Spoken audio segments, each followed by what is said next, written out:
Welcome to the Pinning Combination Podcast, Preps Edition. KJ Pilcher alongside Wyatt, Schultz of the Predicament, and Dick Briggs, former Cedar Rapids Jefferson coach and UNI All-American. Big time of year for the high school wrestlers. We've got sectionals that occurred last weekend. We've got regional duels coming up for all three classes, and then districts for everybody to determine the state field that's coming next week. So big time. We were talking about sectionals before we went on camera, and even one of the interesting officials calls. You said determining a slam's one of the toughest ones to. As an official, actually as a coach, I understood that. It's one of the hardest calls I think to make as an official, because it's a spontaneous thing, and you gotta process and evaluate it right now. I mean, it's if you delay and wait, and maybe you wait to see if a wrestler is injured and then make your call, that doesn't that's not really the proper procedure. So, sure. To me, it's just there's no step by step. This is right. This is wrong. It's kind of a judgmental thing. I was just going to say, is it an interpretation? And it kind of is. It more and you have to do it so fast. So I just think it's the hardest call to make. So, and let's face it, high school kids, there are varying degrees of body control, and some kids know how to fall. Some kids don't, so it makes things look like 10 times worse than it actually is. Not to mention, sometimes the theatrics that go around that can cause issues too. Not saying anybody fakes it, but somebody landing and they're initially like, might be, perceived differently. But it's tough. And speaking of calls, let's go to our. Hey, what's you make become the call. Kind of our favorite segment. All right. One of our favorite segments. And I've heard some comments from people, so thank you for watching, and also thank you for mentioning that. Yeah, and they also brought up the fact that I've only gotten one right, so. No one's brought that up to me. So. They have to me. Well, one in a row, you can go for two. You got to. Is it you a got string? a winning If it's streak one? going. Okay, so here it is. This week's you make the call. With the wrestlers in the neutral position, wrestler A initiates a takedown and gains control over the opponent with wrestler B's hands touching the mat. But wrestler B does not have weight on the hands. So they're just touching. Is this a takedown? Does that make sense? So in other words, I went to get a takedown. My opponent's knees aren't down, but he's got a hand down, but he doesn't have weight on it. He's just kind of touching the mat. A hand or both hands? One or two, doesn't matter. I'm going to say he did have a takedown. He does have a takedown? Yeah. So the question is, does not have, yeah. So is it a takedown? So you think it is a takedown? Yeah, being he touched the mat. Okay. So. Because then it's just kind of a reaction type. Mm-hmm.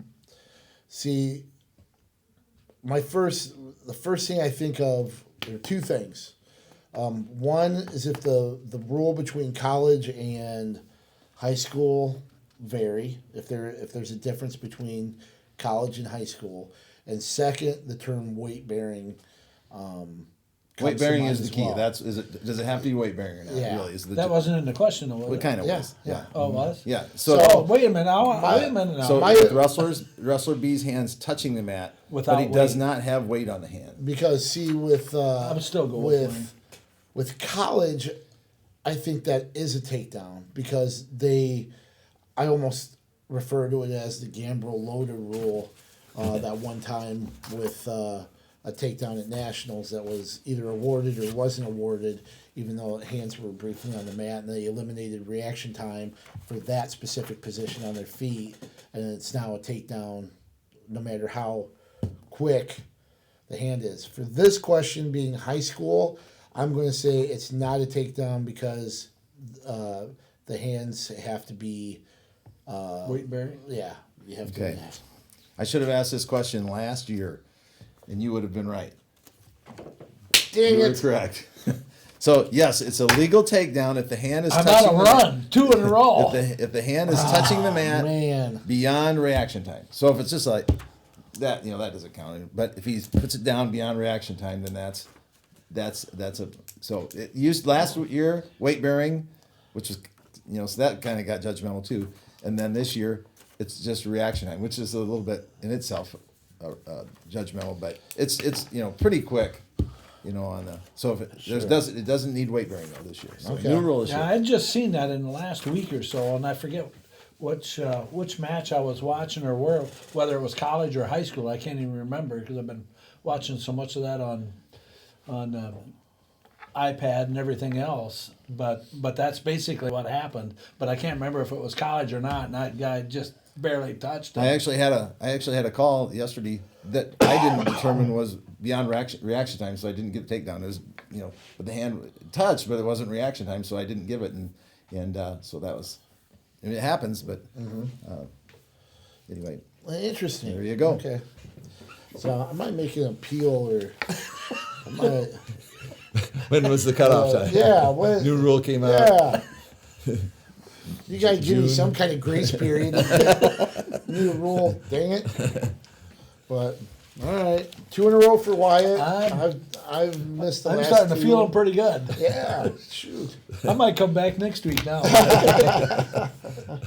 All right, you naysayers on Wyatt. He's doing a. Well, I was at Lisbon this last week for sectionals there. The Lions, as probably expected, pretty much rolled. They sent 12 on to the district meet this weekend, I believe. Let's see, where did they go? I can't remember off the top of my head now, but anyway, they're sending 12 out of the 14 guys to districts. They had 9 champions, really dominated the field.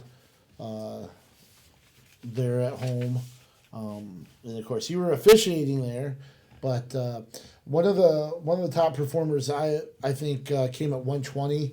Brandon Paez with a big win in the finals over Midland's Damon Houston. That was one the week earlier at the Tri-Rivers Conference tournament that Houston had won 8-4. Paez built a 6-3 lead before getting a fall in the second period, I believe 3:43, and. Brad Smith had said he had talked to Paez. He had wrestled some, high caliber kids. I think, is it Funk from Don Bosco, Kegley from Prairie. He just hadn't been able to get over that hump to beat that upper tier wrestler, those 1, 2, 3 ranked kids. And then he did it in pretty convincing fashion there. Big confidence boost for him. And I loved his reaction to it. Yeah, this is a big win, but states when it matters. Bigger. This is big, but there are bigger things ahead, and really took it in stride and had a big But nice perspective. That was a big win, though. Because, Oh, for sure. Because Houston's had a pretty good career, actually. Yep. And They go to Wilton, by the way. okay. So that district down in Wilton, but and then you got what you kind of expected from Cale Happel, Brees through Robert Avila. Avila. Kind of strange injury default kind of midway through the match there that I know they were real happy about. But he was dominating through there. Marshall Hawk. I got to meet Robert's sister, the state champ. Janelle? I introduced Yep. myself. I said, "Are you the state champ?" She said, "Yeah." She was very nice. She was very. That's awesome. Very humble. That's awesome. And Cole Clark, part of that group. Max Cole, won titles. Interestingly, Al Burnett, second. They'll qualify for the regional duels as well, without a champ. They had 4 qualifiers, which I think is the second most as well. Mm-hmm. But all 4 runners up. North Cedar had 2 champs, and Brody Hawtrey at 145, and Tyler Thurston, who bumped up to 220 as well, and they look good for their long. I think they're. Go ahead. I think their thought is with that is that his style kind of lends more to 220 than 195. So. Sure. Yeah, That's it. he looked like he fit in well.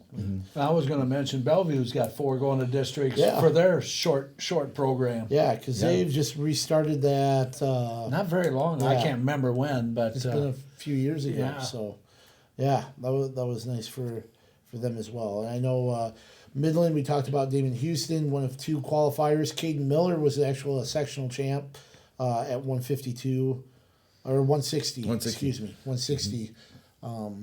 There for the Eagles as well. So Bellevue finished 3rd and Midland 4th, and then North Cedar 5th. So the 2 through 5 pretty close, I think, with points, as I recall. So good battle there.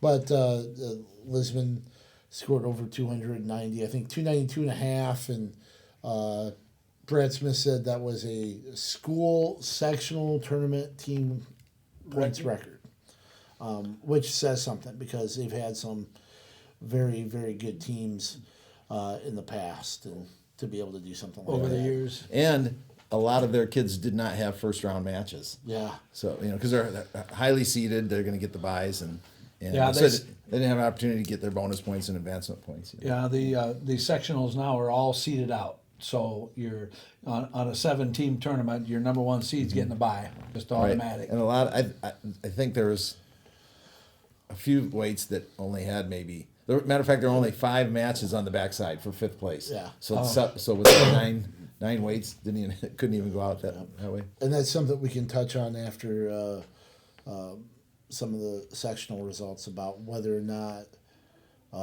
this could be maybe the swan song for sectional weekend, and whether it should be. I think that's a legitimate question as well.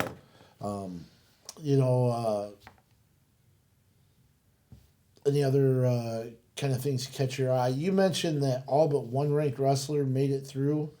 On 1A. In 1A. Yeah. Is that right? Wow. Yeah, I'll throw a plug in for Jim because he Jim Thompson. Wow, Yeah, good word, Jim. yeah, he does a great job with this, and it was a 10th ranked wrestler. Oh, okay. So Yeah. Which is your lowest ranking. Yeah. right, and one of those things that if you went by rankings, he would maybe make it to state and not place. So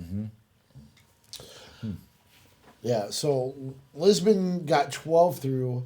Don Bosco, 13. One I up mean, you're looking at 2 teams that are going to be loaded, and that's going to be a battle. You assume going into state. and also the other interesting thing, Lisbon scored 292 and a half. Bosco scored 293 and a half. One up them there too. Yeah. That was one extra major decision in that. Oh, no, yeah, exactly. One bonus point. Yeah, one bonus point. But getting 13 through, and Beckman, there was 3 teams up there that had full lineups. You were talking about 5 fifth place matches at Lisbon. There were 6 up there at Don Bosco. So it ran pretty well. It goes pretty nice. At 70, you had 10 old and Fulchers. I believe that's how you pronounce it. From Hudson, Right. number 1 and 2 in the state, and Kirsten was up there this week, and she said that was the best match. Really? Yeah, That's and cool. she really enjoyed that one. 7-6, I believe it ended up. 7-6 or 6-5. 5-4. 5-4. Fulcher. Yeah. Okay. And what a tremendous match. The scrambles and situations that them 2 were getting in. It was just, and every so often they'd want to go upper body and they couldn't get her done. And, almost like the Marinelli and Vincenzo. Oh, yeah. Joseph. Wow. But these 2 couldn't put it away. But what a great match! 152 had 3 ranked wrestlers in there, with talking about putting your shoes on for the last time. Yeah. Lau One from of East them's done, Buchanan didn't Yeah. get through, and I thought this sectional had a lot of ranked wrestlers in it. So it just appeared to me. The East Buchanan one. Yes. Yes. Actually, it had 2,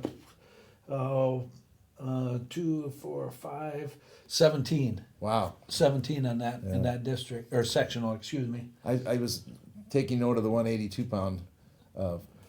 With Thomas even. Yeah, and Yeah, he 1 versus 3 there. Yeah, and Thomas he's one of those kids that is so hard to score on to me, just watching him wrestle. And he basically controlled that whole match. Okay. Yeah, That's the number 3 ranked wrestler. Yeah, he was in control of that whole thing. I also thought it was pretty impressive with Hudson. Had 2 champs. You know, when you've got Don Bosco, that's kind of stingy with the champions. Well, then not only that, they're 15 miles apart. Never wrestled this year. Yeah. Really? Well, Oh, wow. Bosco usually gets in the Hudson tournament and was canceled this year. So. Oh yeah. Well.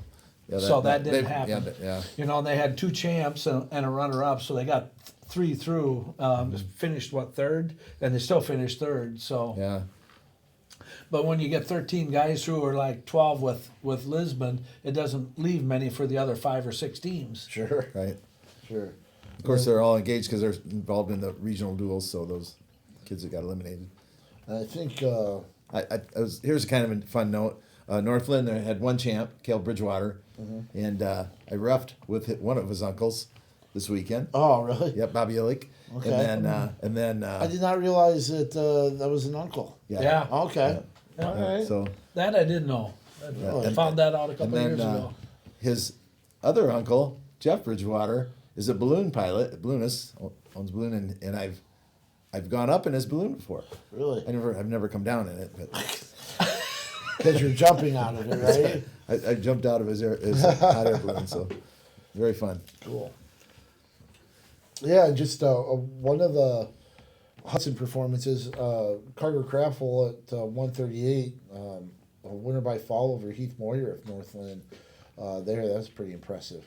And he improved to 44-0, so strong season that he's put together for Hudson.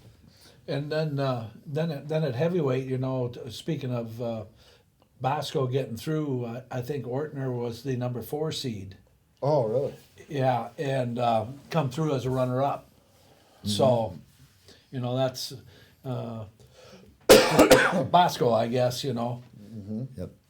That happened later on too. We'll talk about. Yeah, So, well, you know, and then that's one of them situations where he gets beat in the finals, and the number 1 seed wins his consolation match, but there's no wrestleback, you know. So, Oh yeah. you know, so Yep. he stays home too. Well, and then, you know, as a coach, I always prepared my kids for the kind of what their situation was. If they're 4th or 5th seed, you got to win that first match. But then if you don't win the next one, you got to prepare yourself for the 3rd and 4th match. You know? Right. And if you've got a hammer that you know is the number 1 seed and you're the number 2 or 3 seed, your go to state match is the second match. Is that semifinal round? So, you know, if you don't win that match, it's not likely that person's going to beat you know, the hammer. So, you've got to really individually kind of prepare your kids for that. Any other 1A observations? Because there just didn't seem like a lot of surprises, I guess. Or I don't know if it was any surprise. I guess the BGM or the Brooklyn sectional, Belle Plaine won that. right. I saw that. Nice. Speaking of yeah. Ulick, When was the last time they won a? yeah, and the same and thing. talking to one of the grandparents over the weekend, he said, you know, it's because they were really in a lull there for a while, and he said it's coming back to where the gyms are full again, watching Really? wrestling, and he said it's been a lot of fun. You know, they got that's cool. 6 guys through on what was that 7 or 8 team tournament. And the one thing is, there are a lot of upperweight guys that qualified for them. Yes. When I think of Belle Plaine, I mean, I know there's Think Matt of the little Hoover, ones, yeah. but there are a lot of little guys like, the Wagner twins and Weta and like Brady Jacoby, and I think there's a Zach Buck, and and guys like that. Go way back to the Sheedenhelms, right? Yeah, They're yeah. kind of middleweight there. Yeah. But here it looked like there's a good, strong contingent of those qualifiers were in the upper weights. About like Ethan 52 on Allen. up. Yeah. Yeah. What's the name I'm forgetting? I'm just Wartburg, two-time national champ. Or Hinchburgers. Hinchburgers. Yeah, you've thank got to you, mention Hinchburgers. those. Jeez, You've got to sorry. mention the Hinchburgers. Yeah. Yeah. When you talk about that as well. So Getting old. But that was one of those little things that stuck out on me that Belle Plaine had won it, and with 6 qualifiers, they had the most in that section, so they were pretty well distributed through that whole tournament. Iowa Valley. Good to see that. tough, Yeah. Way to go, Plainsman. Kind of interesting. Belle Plaine and Iowa Valley will face off in a regional dual semifinal here Tuesday.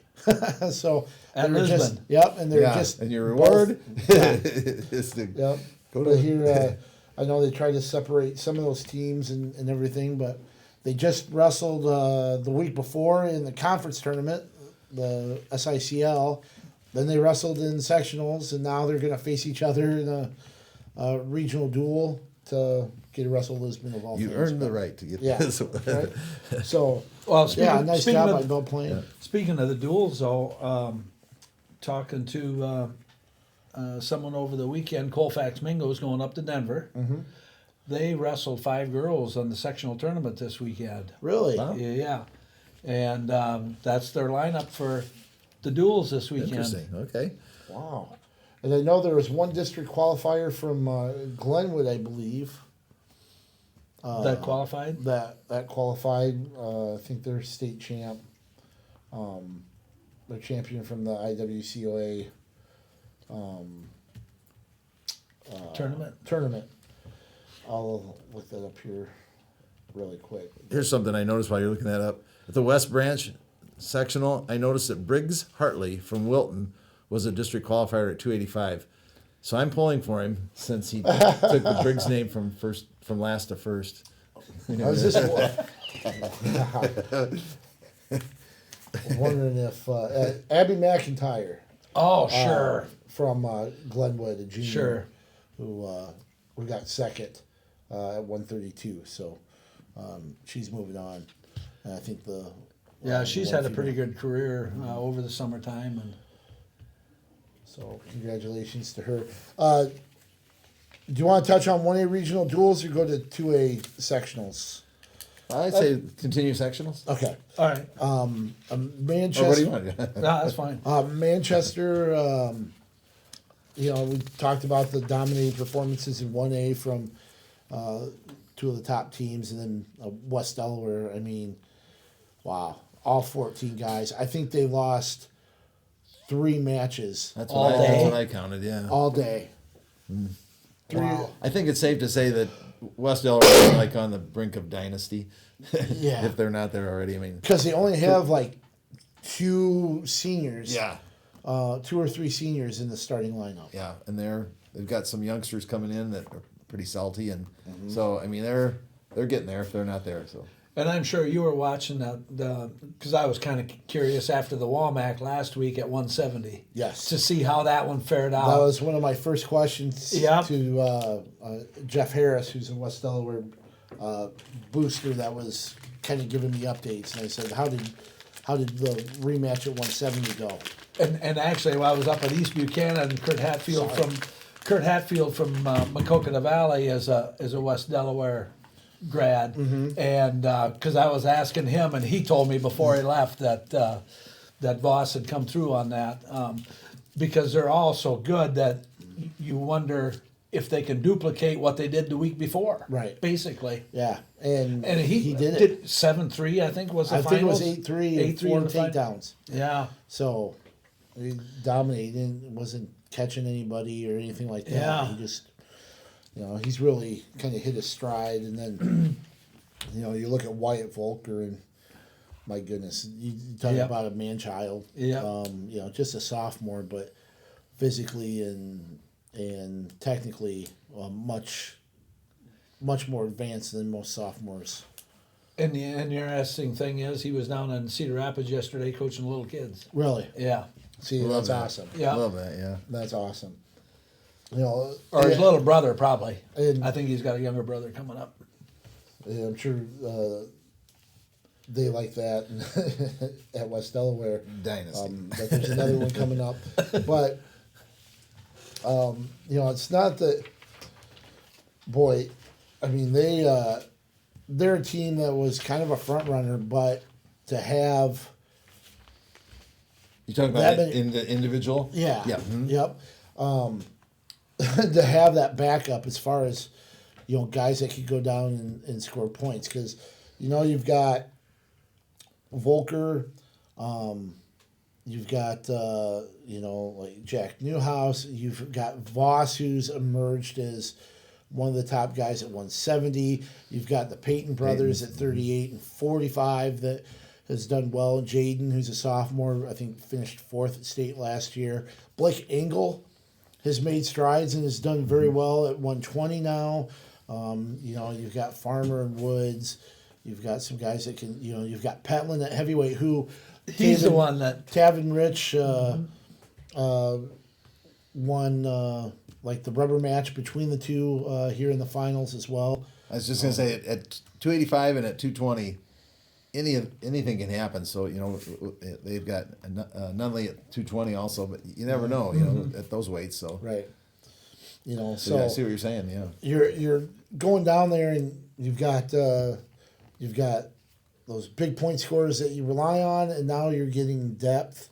Same thing with Don Bosco and Lisbon. The more guys you get down there, the more anything can happen, and the more points, the better. You'll see that in 3A with Southeast Polk and Waverly Shell Rock and those guys, of course. But and that's just like a couple years ago where I can't think of the name from Solon, where he got 1 or 2 points on the backside to give Solon the state title. Oh, yeah. And what I was getting at is these guys down here that made it to state and may only win a match or two may be enough to may be the difference. Right. Yep. Or a match, because 2 matches is you're a medalist. Yeah. Too, I want to. Was it Grayson Dahl? I can't remember anymore. One of them had a broken leg Right. too. That he actually got a fall, and they ended up winning by half a point. Right. Which was amazing. But But with 14, with advancing 14, that only leaves 14 for the other 5 teams. Which if you're one of those 5 teams, it sucks. But yeah. Yeah. But it really dominates. One of the things, I don't know if you've seen it. I think it was actually posted by a Mount Vernon supporter. I think a friend of the program, Dave Ryan, I think actually posted a video. And what it was, I believe it was the wrestleback at 220 at the Williamsburg sectional. Williamsburg came away with a team title there. Can't remember how many they moved on. 10. 10. But it was a shot of the Williamsburg crowd cheering on. And the team bench and the coaches. Yep. Cheering on Billy Grout at 220 in a wrestleback. And I tell you what, if it's not indicative of what the sectional tournaments are, and of course the Williamsburg community as well, it was pretty neat to see them all cheering and yelling and urging him on. He ended up winning and advancing Victory, district. Yeah, Yep. sudden victory, takedown in overtime, obviously. In the wrestleback, over it the must number have 1 been, seed. Yeah, over the number 1 seed. So it was that was neat. Yeah. Pretty cool. And of course, the Raiders, you got Jalen Schrapp, Caden Grip, Riley Cole Creemans, sending those guys to districts. Williamsburg had a nice Saturday there at home as well. I was at that same weight. I believe it's the same weight. Mount Vernon, 220-pound champ. Cameron.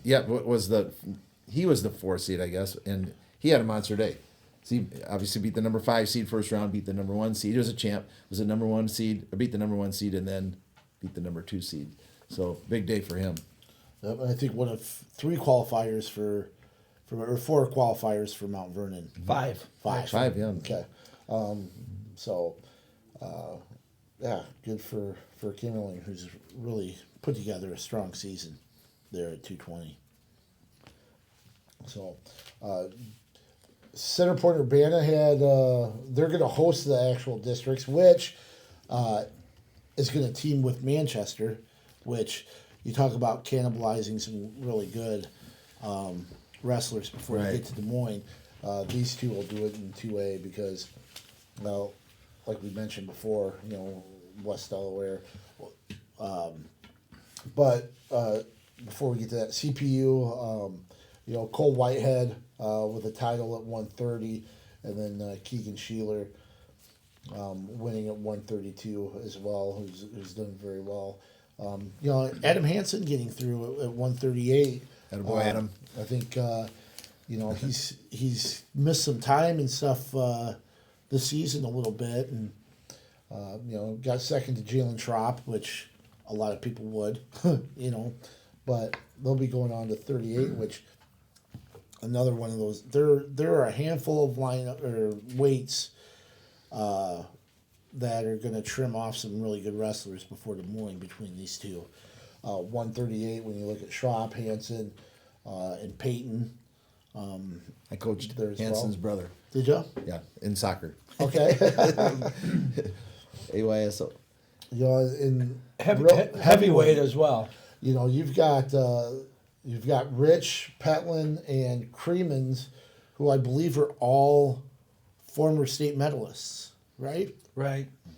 Yeah, because And all they're three. gonna be- Because I know, because the way we have it marked, it's odd man out. Yeah. That's so tough. Yeah. So, just kind of the way things go, and of course, all three are for the WAMAC, which last year, you saw heavyweight. They had four or five guys that either placed or were in the round of 12 or something. Well, was and it crazy. wasn't that long ago. You had Costello and Wirfs at both state champs Yeah, from the WAMAC. From the Yep. WAMAC. Couldn't win the conference title, but you could Right. be a state champ. Yeah, exactly. I've had a few of those. Yeah. Yeah, and you're going to see a couple here that maybe finish higher at state than they did at Manchester a couple weeks ago. And speaking of the WAMAC, then you go up to Independence, and I was actually surprised. I didn't realize Iowa Falls Alden. That surprised me too. Yeah. It's like, whoa, That was one of the things when I was typing in. I didn't actually scour through the results at Independence, but when I was typing in the district pairings, kept coming across Iowa Falls Alden, and that was something that took me by surprise. Just how many qualifiers they got. Yeah, because just looking at the district or sectional, excuse me, I would have just said, just looking at the names and maybe your profiling or whatever, but I would have just said Independence, hands down. But Well, Independence had 5 champs and 2 runners-up, as opposed to 4 champs and 2 runners-up for Iowa Falls. So it was their depth, that got them, and it was And that was close their because it was third- 235 to 228. the third and fourth place finishers then. Yeah, so and Interesting. maybe even deeper. So We talked about most of the ranked guys, all but one, and 1A getting through. Did you happen to catch any big upsets or somebody that didn't get through that were surprised in 2A? In 2A, no, but of course Jim always fills me in. But there were 6 guys, but then a lot of times, like your 170 at Manchester is not going to make it. Right. And I think is it the Waller kid was ranked about 8th, Dalen or something. Yeah. Yep. So you're going to have that situation. With the 6 guys that were ranked that didn't go on, it's about the normal. Just because you have 3 in a sectional or 3 in a district. Any other districts that really stand out to you? I mean, obviously the CPU one is a big one. I thought the LaPorte City Union. I mean, it surprised me that it was kind of it might have been one of the tougher districts, or more balanced one anyway, because the first place team Union had 5 champs and 3 runners up, but the 8th place team had 3 qualifiers also. So, or was it 8 or whatever the lowest number was, 7 or 6 or whatever place team. So it was very balanced, is what I'm getting at. So, And they'll head to Ballard, I believe, right? That's just what I was trying to look up. Yeah, it is. I think they had the Ballard. And actually, mesh with the Gilbert section. sectional. And actually, the Center Point and the Ballard, those two districts are the ranked wrestler wise are the two strongest in the state. Okay. In 2A. So, kind of tough goes for all those teams as well. Solon kind of rocked at Fairfield. So, and then I think they had 6 first and Two runner-up. 2 runner-ups. Okay. Yep, Hayden Taylor, especially that middle. Oh, yeah. Middleweight. From 45 Taylor up to Like 95, was it? 95, Yeah, yep. 95, yeah. Taylor, Oh. Gnida, Ebert. Jax Flynn, Seamus Poynton, and Gage Marty. Right. I think that whole run might have won titles. All 6, I think Yeah. you're right. Is it 6? Is that- Yep. Yep. So, yeah, that was something. Well, that's kind of like And then where you'd like to start a dual meet then. wouldn't it? Yeah, right. Yeah. So I mean, and that's a team. We saw them early on. Yes, we did. And I think that especially that order in the lineup, they've really progressed and gotten stronger. I mean, you had Taylor and Gnida. You knew what you were getting there, and they've been at that level. But even with Jax Flynn, you've seen him improve, and Ebert. Actually, we were impressed when they wrestled Williamsburg, how well he wrestled that night, and that's somebody that's capable. Seamus Poynton, and Gage Marty has really gotten better. I think we saw him in the finals at the WAMAC as well, and give them another weapon. That's got to be pretty satisfying as a coach to watch those kids progress during the year, right? Yeah, absolutely. That's what makes it, man. Without question. I was waiting for a reaction. I was Yeah. like, oh, Yeah, it feels real good, and especially when it comes to sectionals and Right. districts, advancing those kids, and sometimes for a particular kid qualifying for the state tournament for 3A, it's just district state. So when you qualify for the state tournament, that is like winning a state title. I mean, just getting there, because what they've done, who they For had to certain beat kids. to get there. Beat that guy they're not supposed to beat, absolutely, or maybe 2 or 3. We had a guy by the name of Chris Busing that was 5th seed at districts and was a district champ. So Really? yeah, you Wow. might know him. He's a football coach in Jefferson. bumped Yep. into him this And morning. he seemed like a tough individual. Yeah. A Hall of Fame linebacker to boot. So, well, let's transition into the regional duels.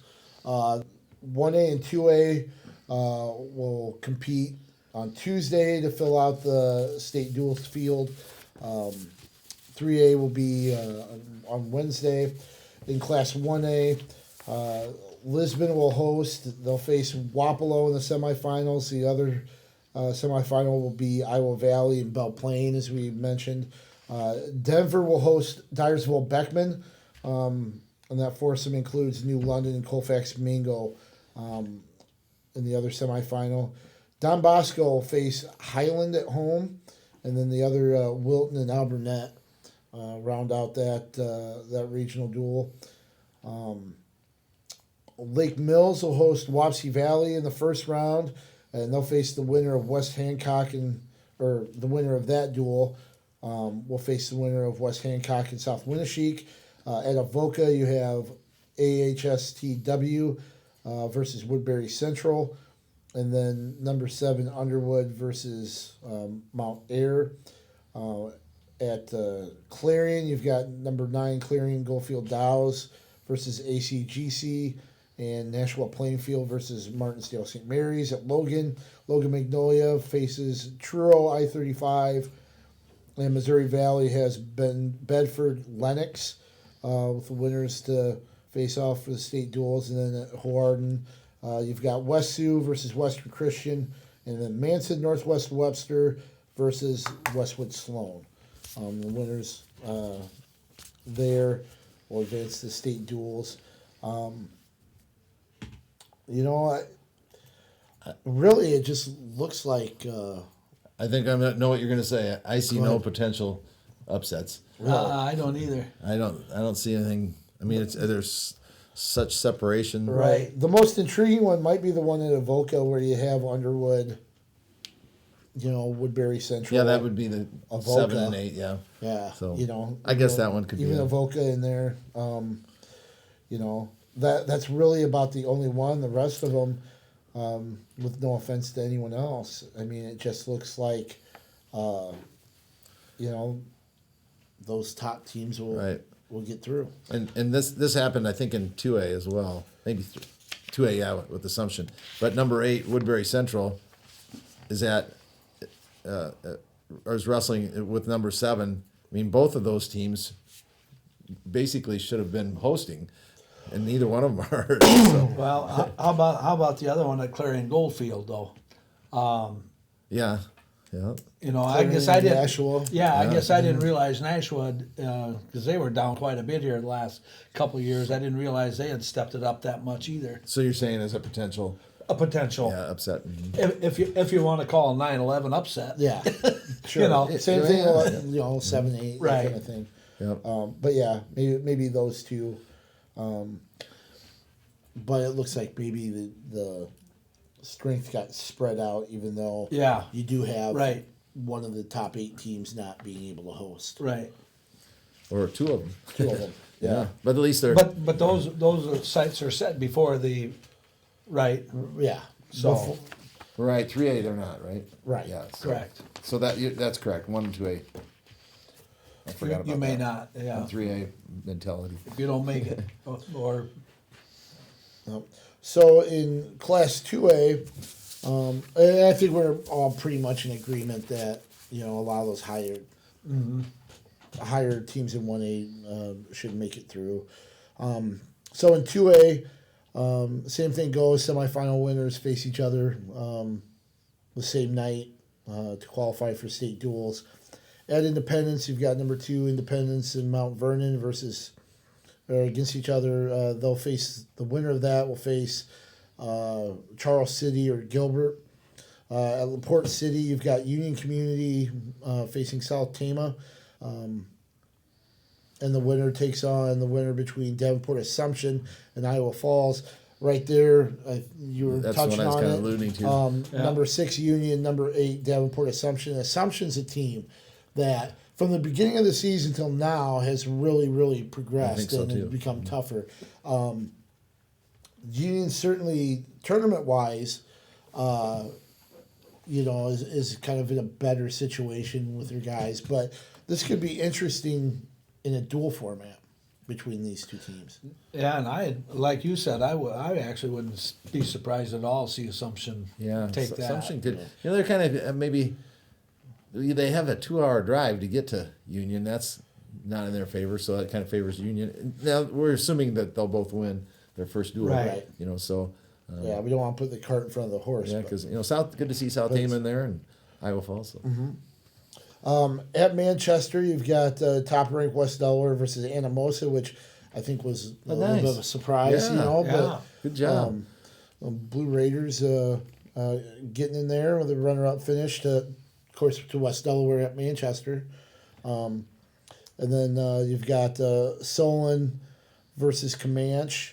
That could be kind of a fun duel, to be honest with you, because I think Comanche is maybe a little bit better than number 30, and Solon is right there, but we just talked about that. That strength Middle of of the line middle out for upper weights. Solon. Yeah. And what's kind of interesting, I think, your regional dual final could be a rematch of last year's state dual final between Solon and West Delaware. Sure. So you can see that play out, but that's certainly one that West Delaware is heavily favored to win. At Williamsburg, you've got Williamsburg versus Mount Pleasant, and then Bondurant Farrar versus North Polk in the other regional semifinal there. Williamsburg, I think they're part of that contingent of top WAMAC teams with Independence and West Delaware that I think are kind of head and shoulders above some of the You'd others. think so. They're going to have to get my nod. Then in Atlantic, you got number 10 Atlantic versus Red Oak, Humboldt versus Van Meter. Humboldt that's ranked ninth, so that could be Atlantic is 10th. 10th, right? Yep. Yeah. So it could be interesting there. Of course, that kind of comes to play when they're sending Davenport to LaPorte City. Yeah. In that 6-8 situation. And then at Osage, you've got Osage versus Forest City, which it'll be a little bit of a surprise, with Forest City kind of getting in there. And then you've got number 11, Crestwood, and 13th, Emmitsburg. Which, That's a pretty tough. yeah. 4, kinda- 11, and 13. Yeah. Wow. A little bit of a tough grouping there to kind of get through for Osage. They got that heavy Northeast Iowa Conference or Northeast Iowa feel, with Right. Crestwood, Osage, North Central with Forest City and Emmitsburg. So there's some pretty notable programs in that foursome. Then at Sergeant Bluff Luton, you've got Sergeant Bluff versus MOC Floyd Valley. And then the other semifinal, Central Lyon, George Little Rock versus West Lyon. There, I would expect Sergeant Bluff Luton to get through.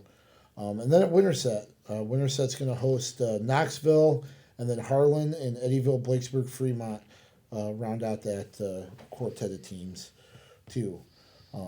So a few of those groupings look like they're kind of tough, but Yeah, I think they're Couple kind anyway, of. It'd be interesting. Yeah. As you're going to get some interesting matches in there, or team scores, and A little more competitive than yeah, others. I think. Yep. Yeah.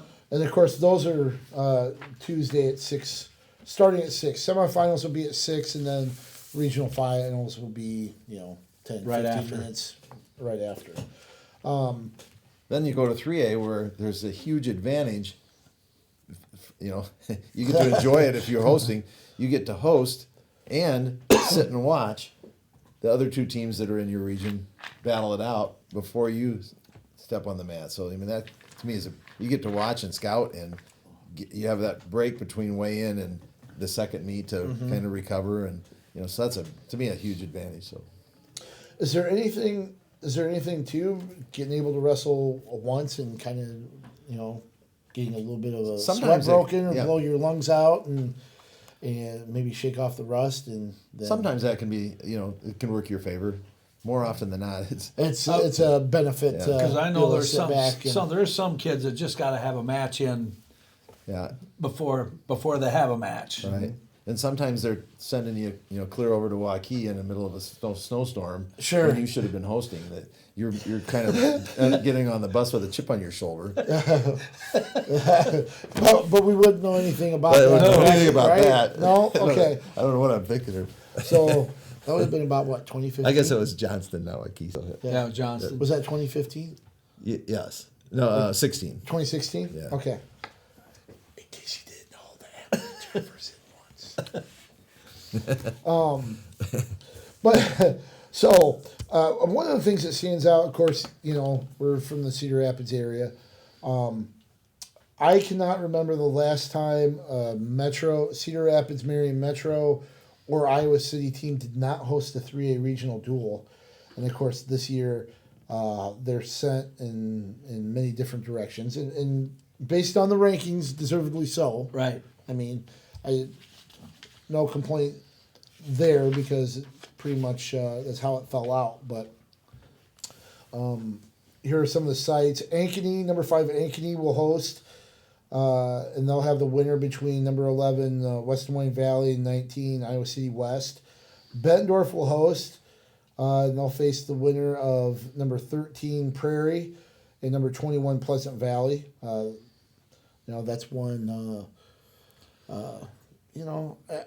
Kind of intrigues me a little bit because I don't think Bettendorf's is tough. I don't think so either. They're not. I hate saying that. It sounds bad. I don't. It's not that they're not as tough. I just think They're they a haven't little been more as dominant, vulnerable. vulnerable. Yeah, sure. And Prairie's got some guys that can score some points. You've got people that can put up 6 points, and Interestingly they'll enough, have guys competitive at all 14 weights. yeah, and all three of those schools, I believe, are at the Bettendorf district, aren't they? I know, obviously Bettendorf, and I know Prairie's there. I think Prairie, Pleasant Valley. Bettendorf, and Pleasant Sure. Valley Yeah, are so all they're- at the it's- Bettendorf district. They have to wrestle Yep, exactly. 3 days later. So yeah, that's I didn't realize that. So. Yeah. And then at Fort Dodge, you've got number 16 Cedar Falls, number 22 Spencer, facing off to Russell Fort Dodge for spot at state duels. At Johnston, it's Indianola and West Des Moines Dowling. Of course, number 7 Johnston gets the bye. Number 6 North Scott will host and face the winner between Kennedy and Fort Madison.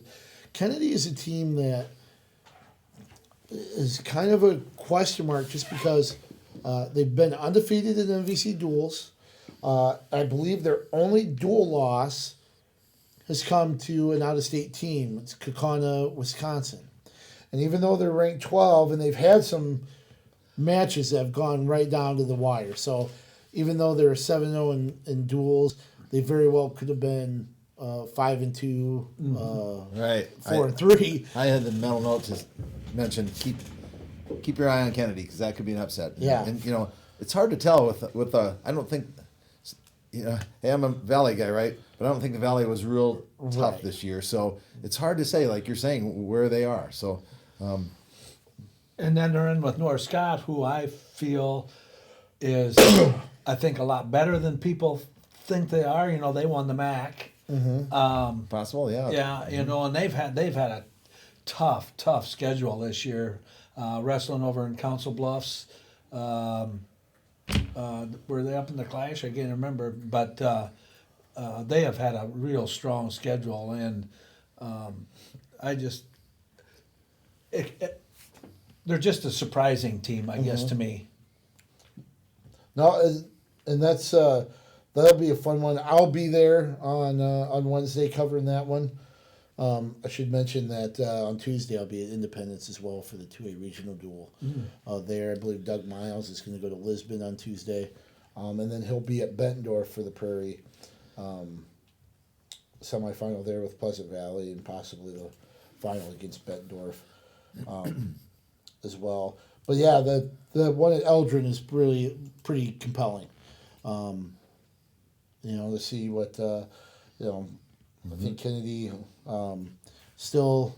Did you mention could the be- Waukee one? We haven't got that far. We yet. haven't got We're not that, there. that Yeah, far okay. yet. We're going But- in alphabetical order. But Okay. the big question too will be if Josh Viss is going to be in the lineup and stuff.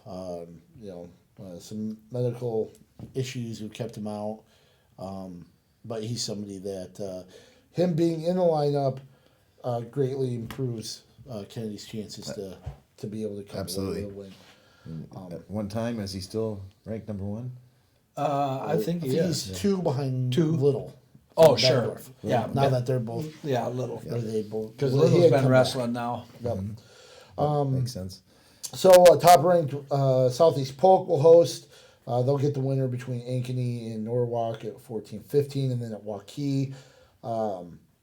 You've got number 9 Linmar and 23 Dallas Center Grimes. The winner gets number 8, the number 8 Warriors there. And that's another one too that I don't know if Linmar's at full strength right now for various reasons, and if they were, certainly Be had a a huge shot. swing. Yeah, they can have that opportunity. But that's they still have the opportunity. I mean, I think it's not out of the question Right. that Linmar could come Nope. away with a victory there at Waukee. The final 3A regional duels at Waverly Shell Rock.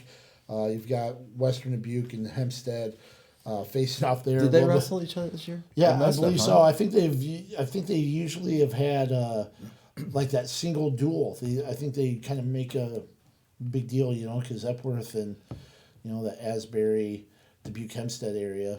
I think they are pretty familiar with each other and pretty close. I think they usually have kind of a They big do. to-do Border war? on that. Yeah. a Sort little of bit. thing.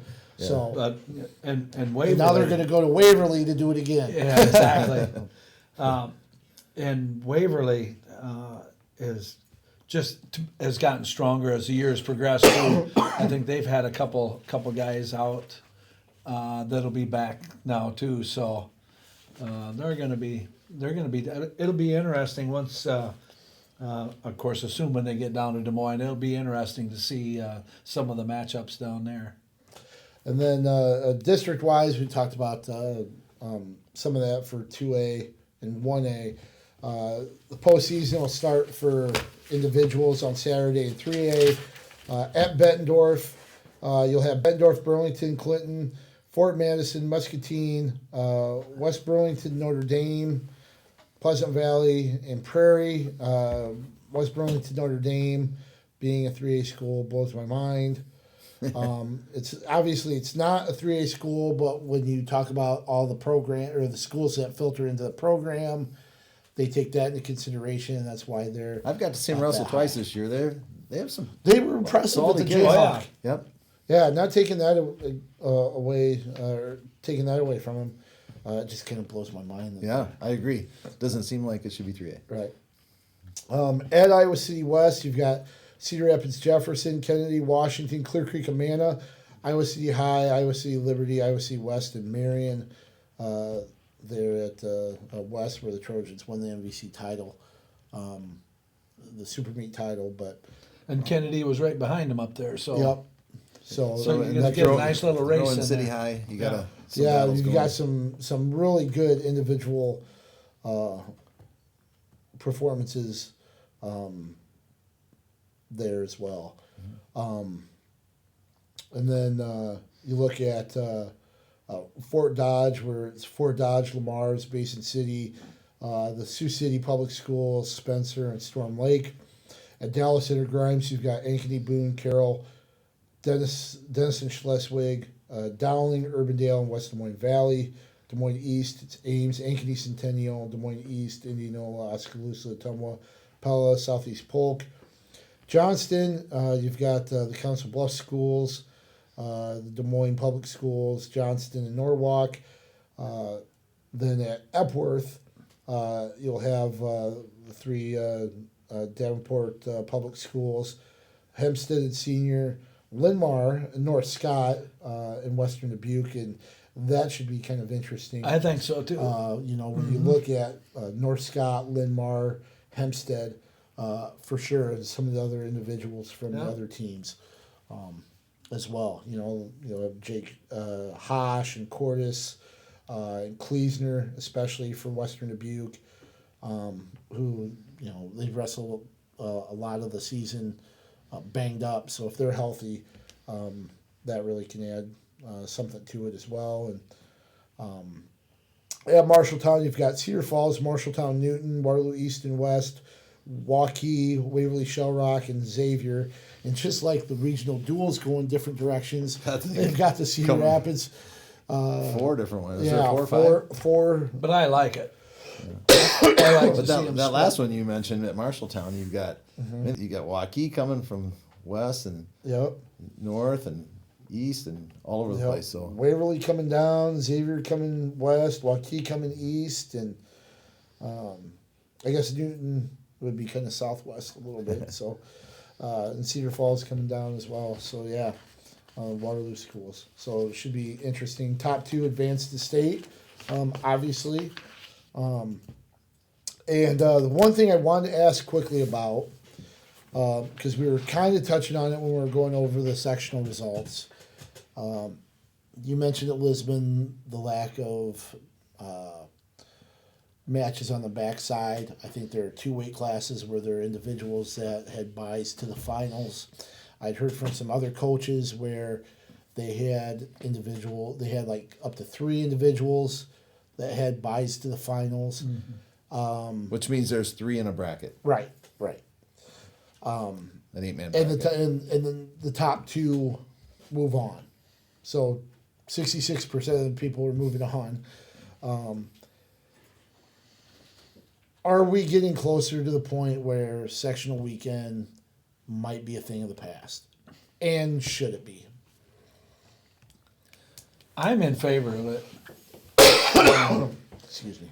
There was what did I say, 6, so there was only six weights up at East Buchanan with maximum amount of teams out of the 7 teams. So 14, 6. Oh. So there there were are full, 8 there were full weights. brackets. I guess. Yeah. Right. As full as they could be. Right. I gotcha. Okay. So to answer your question, I think we're closer simply because I think that the reason this is coming to the forefront of discussion is the contract is up this year for the Duels. for the duels, the Wednesday, I believe. So at the bank, at Wells Fargo Arena, and so I think that's what's really driving this discussion, and it's going to make so the decision's going to be made one way or another. So I mean, it has to be because I think it's a 10-year contract, maybe or something. It was, yeah. Yep, so we'll see if that continues, but. So that if they want to continue to do to have it on Wednesday, it's a 10-year decision. If they want to change it to what we're suggesting, a regional or state dual tournament last weekend, sectional weekend, and then just go to districts. So it might mean that you have maybe bigger districts for some of the smaller schools, bigger than 16 even, or it would be 16, yeah. And so we'll see. No, you wouldn't have bigger than 16, but you'd have about that 15, 16, 14, Well, 16. Wasn't there 7?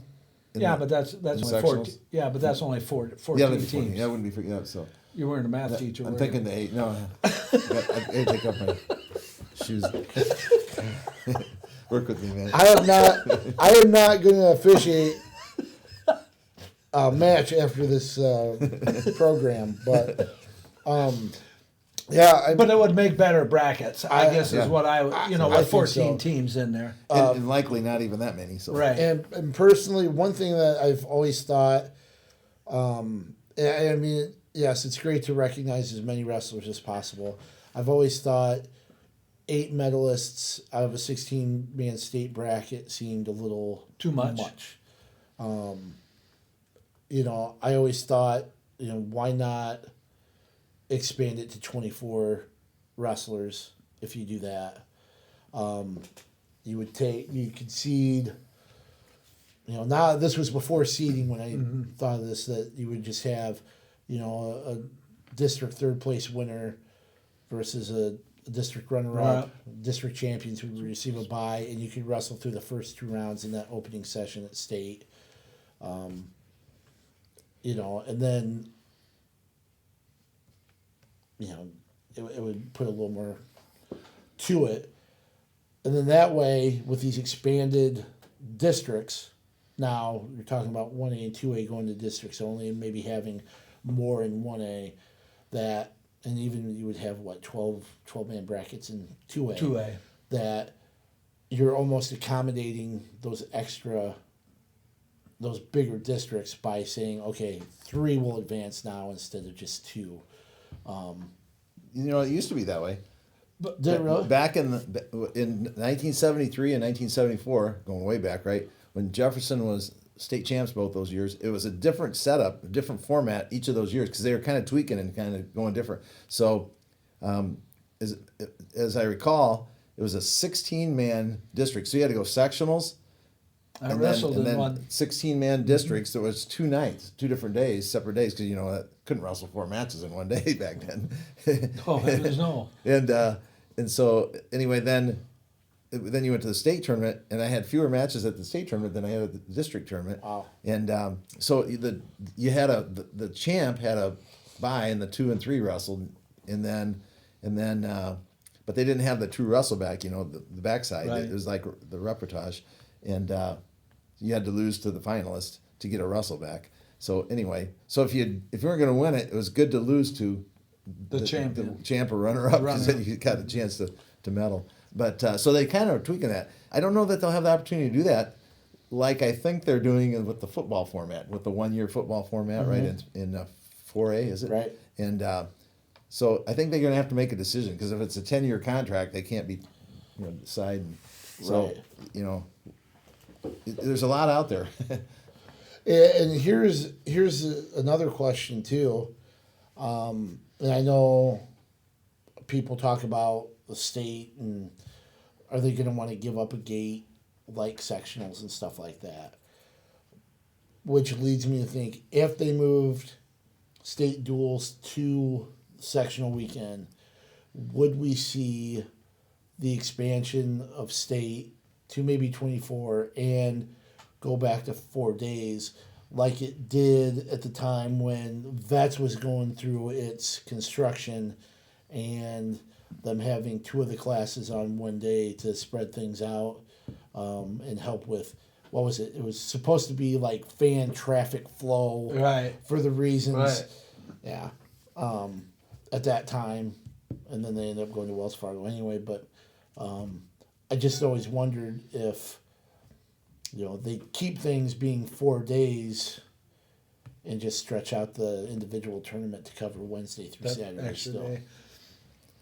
If they did that and they kept that Wednesday, then they could always, that would give them That would make up the. the ability to change back or whatever and not have to renegotiate a contract or whatever. Oh, yeah. So, Yeah, definitely something to keep in mind and keep an eye out for to see what comes down the pike as far as that goes.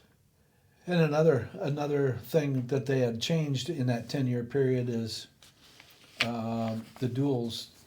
They're wrestling 3 duels now versus 1 when they were at the Cell Center. Yeah. Which I think is a big draw. Sure. Even Something if you're they the should 8th keep. place team, you'll have people that will go watch that duel just because you're getting 3 matches. Oh, it's sure. more fun for the kids. Too. Yeah. Yeah. Yeah. Yep. So, that should be something that they definitely should consider, regardless of where they go or how Right. they change it and stuff. Personally, I think I would love to see the state duels come back to Cedar Rapids. I think it's something the community definitely Hear, hear. needs.